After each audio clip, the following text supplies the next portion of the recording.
2일 후에 방백들이 내게 나와 이르되 이스라엘 백성과 제사장들과 레위 사람들이 이 땅 백성들에게서 떠나지 아니하고 가나안 사람들과 헷 사람들과 브리스 사람들과 여부스 사람들과 암몬 사람들과 모압 사람들과 애굽 사람들과 아모리 사람들의 가증한 일을 행하여 그들의 딸을 맞이하여 아내와 며느리로 삼아 거룩한 자손이 그 지방 사람들과 서로 섞이게 하는데 방백들과 고관들이 이 죄에 더욱 우뜸이 되었다 하는지라. 내가 이 일을 듣고 속옷과 겉옷을 찢고 머리털과 수염을 뜯으며 기가 막혀 앉으니 이에 이스라엘의 하나님의 말씀으로 말미암아 떠는 자가 사로잡혔던 이 사람들의 죄 때문에 다 내게로 모여오더라. 내가 저녁 제사 드릴 때까지 기가 막혀 앉았더니 저녁 제사를 드릴 때에 내가 근심 중에 일어나서 속옷과 겉옷을 찢은 채 무릎을 꿇고 나의 하나님 여호와를 향하여 손을 들고 말하기를 나의 하나님이여 내가 부끄럽고 낯이 뜨거워서 감히 나의 하나님을 향하여 얼굴을 들지 못하오니 이는 우리 죄악이 많아 정수리에 넘치고 우리 허물이 커서 하늘에 미침이니이다. 우리 조상들의 때로부터 오늘까지 우리의 죄가 심하매 우리의 죄악으로 말미암아 우리와 우리 왕들과 우리 제사장들을 여러 나라 왕들의 손에 넘기사 칼에 죽으며 사로잡히며 노략을 당하며 얼굴을 부끄럽게 하심이 오늘날과 같으니이다.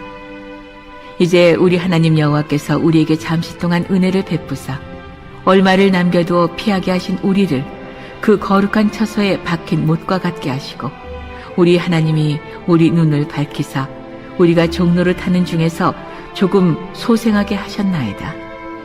우리가 비록 노예가 되었사오나 우리 하나님이 우리를 그 종살이하는 중에 버려두지 아니하시고 바사 왕들 앞에서 우리가 불쌍히 여김을 입고 소생하여 우리 하나님의 성전을 세우게 하시며 그 무너진 것을 수리하게 하시며 유다와 예루살렘에서 우리에게 울타리를 주셨나이다.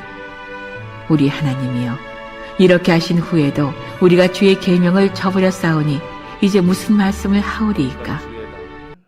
사모하는 마음으로 하나님의 전에 나와 예배하는 사랑하는 강서중앙교회 모든 성도 여러분들에게 하나님이 예비하신 은혜가 충만하시기를 기도합니다. 오늘은 회복 시리즈 설교 9번째 시간 죄 앞에 함께 울다라는 제목으로 온전한 회개가 거룩한 백성의 온전한 믿음의 삶의 시작임을 에스라 9장의 말씀으로 공동체의 회개를 통한 회복에 대해 말씀을 나누려 합니다. 오늘 말씀을 통해 보게 되는 회개의 가장 중요한 핵심은 함께입니다. 함께 회개한다는 그것은 무슨 의미냐? 바로 함께 책임진다는 것입니다. 에스라 9장의 말씀을 보면 죄의 문제에 대해서 너가 이것을, 너가 저것을 잘못했다라고 말하지만 잘못에 대한 판단으로만 끝나고 있지 않다는 것을 보게 됩니다. 그럼 어떻게 해야 합니까? 그 죄악에 대해 믿음의 공동체가 함께 책임을 집니다. 교회가 이와 같기를 원합니다. 내 죄가 나만의 문제가 아니라 공동체의 아픔이 된다는 것을 기억해야 합니다. 무엇보다 그와 같은 문제가 있을 때 교회는 함께 아파할 수 있는 성숙함이 있어야 합니다. 믿음의 공동체 안에서 우리가 어느 지체의 부족함을 알게 되고 문제를 보게 될 때 우리가 단순히 지적하고 정죄하는 것이 아니라 죄는 물론 죄라고 분명하게 말해야 합니다. 지적하지 말라, 정죄하지 말라 그러니까 마치 또 죄가 없는 것처럼 덮어버리는 건 문제의 해결이 아니라는 것입니다. 믿음의 공동체 안에서 어느 지체의 부족함을 우리가 알게 될 때, 문제를 보게 될 때, 잘못은 잘못이라 말하되 그 그와 함께 그 문제에 대해, 그 죄에 대해 책임질 수 있는 그런 건강한 믿음의 공동체를 세워나가는 것, 이것이 굉장히 중요하다는 겁니다. 우리는 미움이 커지면 정죄하고 싶은 마음이 들고는 합니다.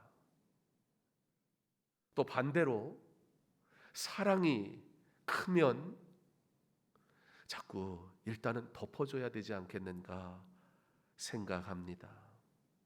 그러나 이 두 가지 모두 절대 문제의 해결이 되지 않습니다.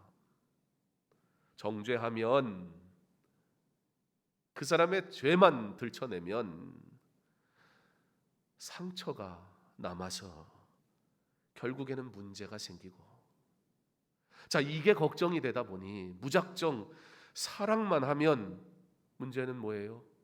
죄는 그대로 내버려 두다 보니 결국 골마 터져서 이 또한 결국에 문제가 되고 만다는 겁니다. 그러므로 죄는 어떻게 해야 돼요? 잘못은 어떻게 해야 돼요? 반드시 들춰내야 돼요. 사실 어렵죠.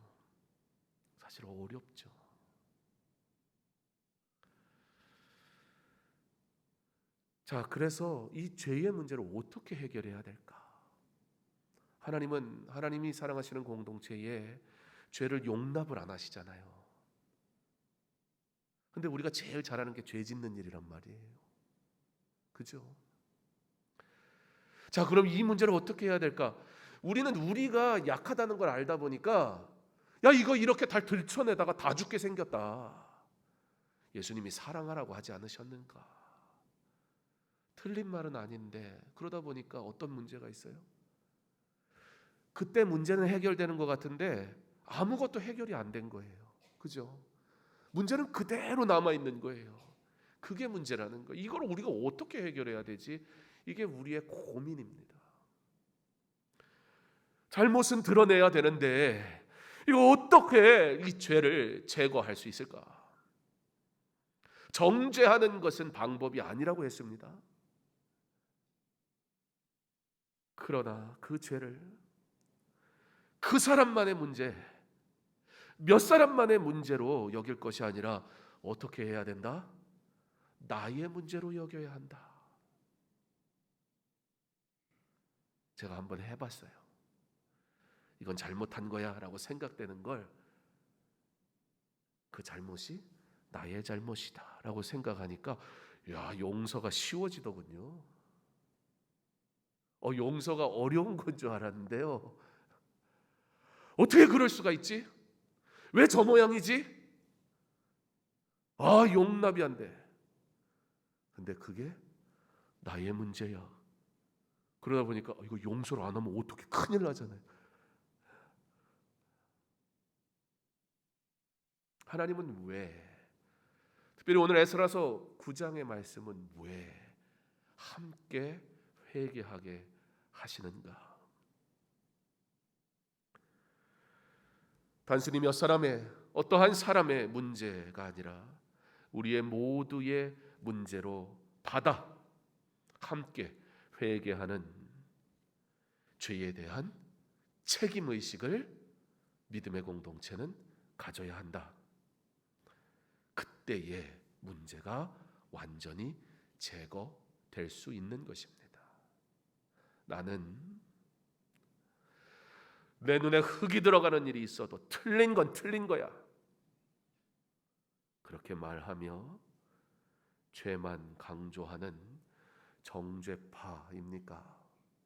아니면 모든 것을 사랑으로 덮어줘야지 말하며 결국 내가 좋은 사람 되려는 무책임한 사랑파입니까?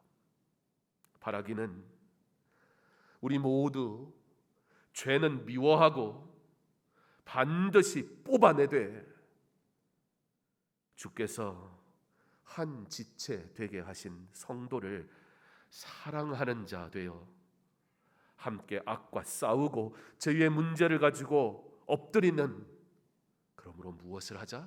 함께 책임 있는 회개파. 조폭 얘기하는 게 아니에요. 무슨 파. 회개하는 일이 우리가 함께하는 일이 될 수 있기를 간절히 소망합니다. 개인의 회개를 할 필요 없다는 얘기가 절대 아닙니다. 그건 당연한 거고요. 그런데 개인의 회개만 자꾸 하다 보니까 어떤 문제가 생겨요? 나는 회개했다 이거예요. 상대방은 용서를 안 했는데 내가 회개했대. 이것처럼 어처구니 없는 일이 어디 있습니까? 그죠? 그러니까 회개한 자기만 괜찮아. 상대방은 미치고 팔짝 뛰겠는데. 하나님 앞에 나의 죄를 회개하는 건 당연한 거고. 그런데 이 죄의 문제가 그냥 그렇게 끝나지 않더라는 거예요. 나 혼자 사는 세상이 아니잖아요. 혼자 신앙생활하는 게 아니잖아요. 이 공동체가 이 문제를 어떻게 해결해야 하지? 에스라서는 우리에게 함께라는 답을 제시하고 있다는 것입니다. 오늘 9장의 핵심입니다. 이스라엘 백성들이 율법이 금한 이방인과의 결혼을 하게 됩니다. 안 돼. 가나안 땅을 정복할 때 하나님이 요구하셨던 것이 무엇이었어요? 이방인들 다 내쫓는 것이었어요. 근데 결국 그걸 못 하거든요. 땅 분배를 먼저 해요. 땅 분배를 딱 하고 났더니 그때부터가 골치 아파지는 거예요. 오히려 은혜를 갈망할 때는 하나님 중심으로 사는데 은혜가 넘치면 더 하나님 중심으로 살 것 같은데 그때부터 하나님 떠나더라는 거예요. 이스라엘 백성에게는 율법이 분명히 금하고 있습니다. 이방인과는 결혼하면 안 돼. 하나님의 백성이 아닌 사람과 결혼하면 안 돼. 그랬단 말이에요. 그런데 2절에 보면요. 더 심각한 문제가 나와요. 거룩한 자손의 그 지방 사람들과 서로 섞이게 하는데 방백들과 고관들이 이 죄에 더욱 으뜸이 되었더라.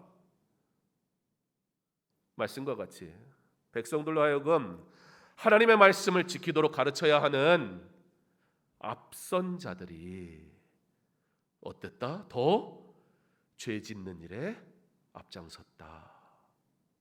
주의 교회를 사랑하고 섬기도록 부름받은 중직들이 더 죄된 일에 앞장선다면 어떻게 되겠습니까? 그렇잖아요.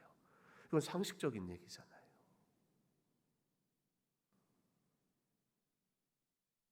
이걸 에스라가 본 겁니다.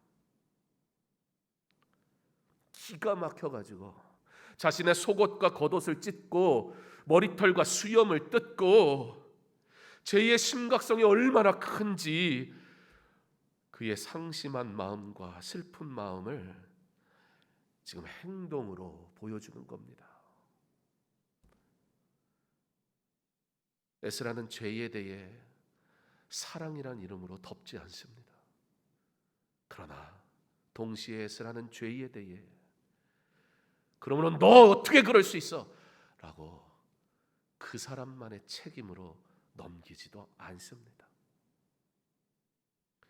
그러나 자신도 온 이스라엘 백성이 이 죄의 문제에 대하여 함께 책임을 지는 모습을 보여주고 있습니다. 그때에 그 전까지는 아니 남들도 다 그렇게 사는데 아니 저 사람도 저렇게 하고 이 사람도 저렇게 하고 아니 어떻게 다 말씀만 지키며 살아? 그걸 아무렇지 않게 여기고 살아가던 이들이 내 스스로 용납하는 건 쉬운데 남이 용서가 안 되거든요. 갈기갈기 죄의 문제를 해결하지 않고 그냥 덮어놓고 가니까 갈기갈기 찢어져 있었던 그 공동체가 에스라가 그 죄의 문제에 지적은 하는데요. 그래서 자신의 문제로 삼아요. 그랬더니 하나님의 말씀으로 말미암아 떠는 자들이 나도 죄인이고 그의 죄가 나의 죄구나 인식하기 시작하는 사람들이 하나님을 두려워하기 시작하는 거예요. 에스라 앞에 모여들기 시작합니다. 사랑하는 성도 여러분, 누가 신실한 성도입니까? 저의 문제 가운데 하나님 앞에서 두려운 마음으로 떨 줄 아는 사람들, 대단한 일을 하는 사람이 하나님이 기뻐하시는 사람이 아니라 그것은 죄야 라고 들을 때 하나님 앞에 두려운 마음으로 떨 수 있는 사람, 죄가 죄인 줄 인식할 수 있는 사람, 그 사람이 성도입니다. 죄의 문제 가운데 하나님 앞에 떨 수 있는 성도, 정죄만 하는 것도, 그렇다고 죄를 용납만 하고 넘어가는 사랑만 하는 것도 믿음의 공동체의 바른 행동이 아니다는 겁니다. 그러나 공동체의 죄악된 모습이 나의 문제임을 인식하고 두렵고 떨리는 마음으로 함께 하나님께 엎드리는 자가 누구다? 하나님의 백성이다. 이와 같이 신실한 성도는 그러면 문제가 있을 때 기도의 자리로 나옵니다. 미움이 생기면 사람들은 상대를 비방하고 지적하지만, 그러나 이러한 마음 상태는 오히려 어떻게 돼요? 그러므로 더욱 기도하러 나오지 못하게 만들어 버립니다. 기도하지 않으니까 어떻게 돼요? 그 생각하는 것이 더 악하여질 수밖에 없는 거예요. 그러나 그런 경건한 성도들이 많은 교회는 문제 앞에서 어떻게 합니까? 자신의 시간과 물질을 들이며 그 문제가 마치도 나의 문제인 것처럼 여기고 하나님의 전에 나와 기도합니다. 참된 신자는 지체의 아픔을 보고 문제를 들으면 내 생각대로 판단하기보다는 먼저 실수하지 않으려고, 하나님과 교회 앞에 실수하지 않으려고 먼저 하나님 앞에 나와 엎드립니다. 하나님, 어떻게 할까요? 지혜를 구하고 기도하며 영적으로 상황을 판단하고 그러므로 은혜롭게 말합니다. 왜냐하면 경건한 성도는 그럼에도 불구하고 사랑하시는 하나님의 사랑을 기대하기 때문이에요. 지금 에스라가 그 고백을 하고 있는 거거든요.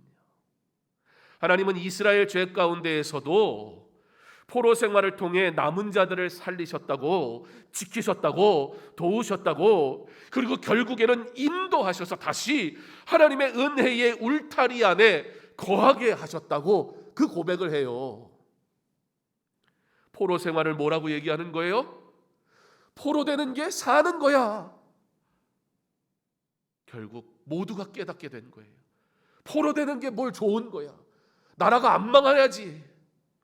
죄는 자꾸 덮어버리고 은혜만, 사랑만 강조하니까 하나님이 치시는 거예요.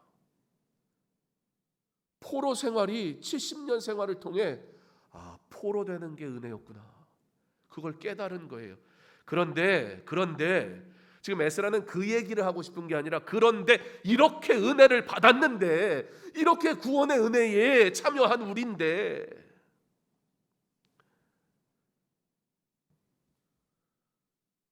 하나님, 이 백성들이 그 하나님의 사랑을 교묘하게 이용합니다. 또 하나님은 진짜 사랑이시구나. 왜요? 그 죄를 지어놓고도 70년 포로 생활 후에 다시 살리시는 하나님을 보니까 어떤 결론에 도달하게 돼요? 이래도 저래도 결국 사랑하실 거야, 요따위 생각을 하는 거예요. 지금 에스라가 뚜껑이 열린 거예요. 왜 그 얘기를 하고 있냐면, 지금 이스라엘이 이방인들과 율법이 그만 이방인들과의 결혼을 행하는 것을 보고 이게 뭐지 싶은 거예요. 그 은혜를 받아서 하나님께서 싹 다 쓸어버리셔도 할 말이 없는데 다시 구원하셨건만 또 그 짓거리를 하고 있어. 하나님, 그래서 기가 막힌 거예요. 이걸 어떻게 해야 되나? 나의 신앙은 하나님의 긍휼하심을 이용하는 신앙은 아닌가요? 하나님의 사랑하심이 은혜가 아니라 나의 욕망대로 살되 구원은 받고 싶은 경건치 못한 삶을 위한 기회로 삼고 있지는 않습니까? 우리 안에 죄의 고백이 시작되기 원합니다. 죄 앞에 함께 울며 믿음의 공동체가 거룩한 하나님의 백성 되기를 통곡하고 회개하는 기도가 시작되기 원합니다. 에스라의 죄의 고백으로 백성들의 마음이 움직였던 것과 같이 오늘 에스라의 고백이 우리의 마음을 움직이기를 소망합니다. 말씀을 전하는 저를 비롯하여 우리 모두 함께 회개합시다. 죄악된 생각과 삶, 헛된 욕망과 자랑, 이제 모두 하나님 앞에 엎드려 우리의 무지함을 고백하고 오직 하나님의 은혜로만 살아가게 하시기를 기도하는 회개의 운동이 시작되기를 소망합니다. 한 개인의 회개를 시작으로 온 나라로 퍼져나간 1907년 평양 대부흥 운동처럼 말뿐인 회개가 아니라 삶의 회개가 시작되기 원합니다. 나는 아간과 같은 자입니다. 나 때문에 하나님께서 축복하실 수 없었습니다. 약 1년 전 임종을 앞둔 친구가 나를 자신의 집에 불러 부탁했습니다. 길장로, 나는 곧 세상을 떠날 것 같소. 내 안에는 그만한 능력이 없으니 자네가 내 재산을 정리해 주면 좋겠소. 난 그 부인 재산을 관리하던 중 욕심에 겨워 부인의 돈 $100를 사취했습니다. 나는 하나님의 일을 방해했습니다. 내 직장에서 하나님의 사랑과 관계없는 나의 모습이, 내 사업 가운데 하나님의 백성의 모습과는 다른 모습이 하나님의 일을 방해한 것이라고 생각해 본 적 있습니까?